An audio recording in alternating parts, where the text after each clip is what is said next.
बिस्मिल्लाहिर्रहमानिर्रहीम। अस्सलामु अलैकुम वरहमतुल्लाहि वबरकातुहू। डेली दुआज़ की तरफ से आज मैं अपने दोस्तों को रसूलुल्लाह सल्लल्लाहु अलैहि व आलिहि वसल्लम का एक फरमान सुनाऊंगा। कब्र में हिफाजत।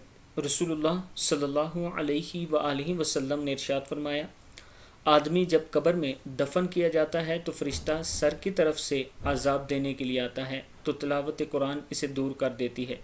जब फरिश्ता सामने से आता है तो सदका इसे धकेल देता है और जब पाँव की तरफ से आता है तो मस्जिद की तरफ चल कर जाना इसे दूर कर देता है। किताब का हवाला ये मौजूद है, आप देख सकते हैं। मैं अपने दोस्तों से गुजारिश करूँगा कि कुरान पाक की तिलावत किया करें, सदका खैरात किया करें और नमाज बाजमात मस्जिद में अदा किया करें ताकि कब्र के आज़ाब से महफूज रह सकें। इस वीडियो को आप दोस्तों ने आके ज़रूर शेयर करना है और जिन दोस्तों ने अभी तक हमारे चैनल को सब्सक्राइब नहीं किया ज़रूर कर लें। अस्सलामु अलैकुम वरहमतुल्लाहि वबरकातुहू।